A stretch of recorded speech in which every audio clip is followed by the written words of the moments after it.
and we need to identify distribution of z.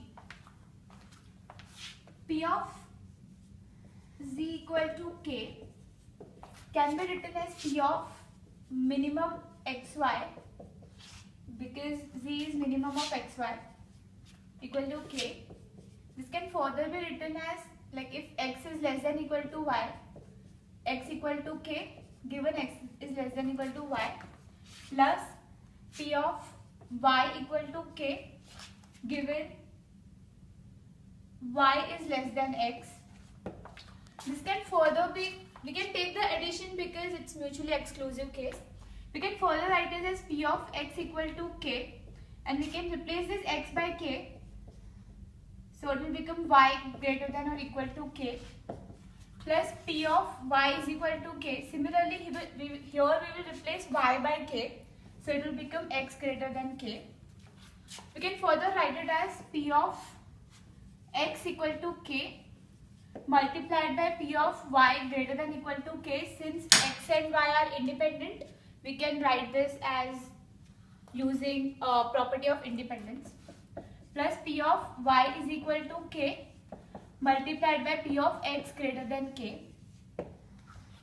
This can further be written as P of x equal to k multiplied by 1 minus P of y less than k, plus P of y equal to k multiplied by 1 minus P of x less than equal to k.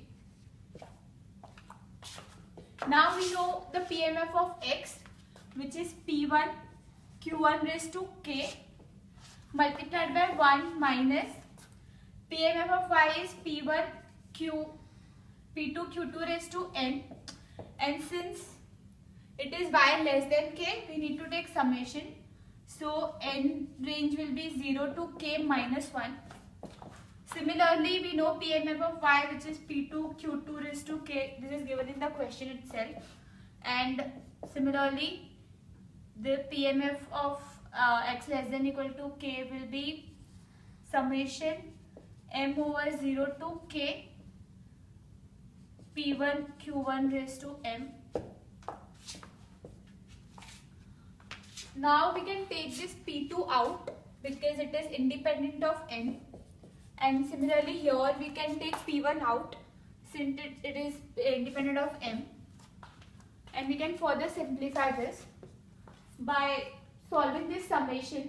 As you can see, it is geometric progression, so we can replace this summation by geometric progression value, which will be equal to P1 Q1 raised to k into 1 minus P2.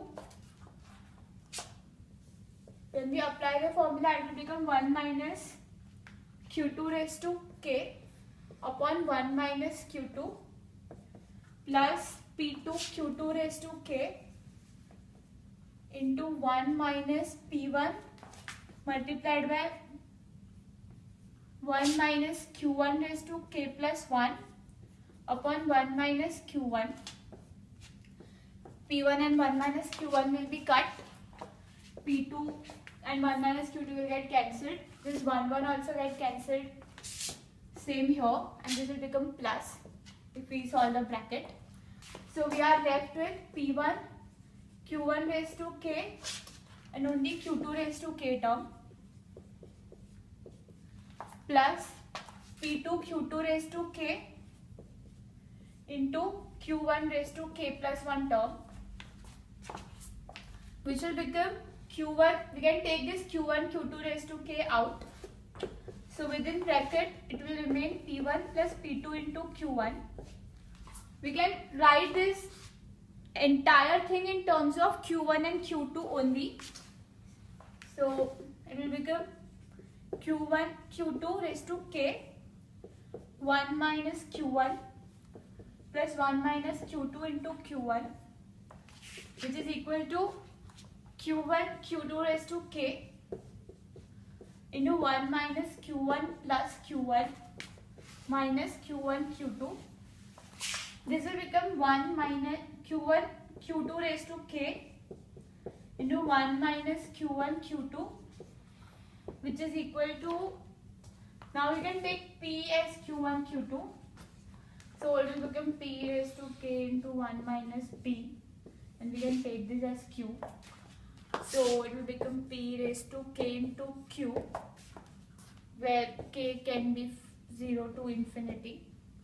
And this is nothing but geometric random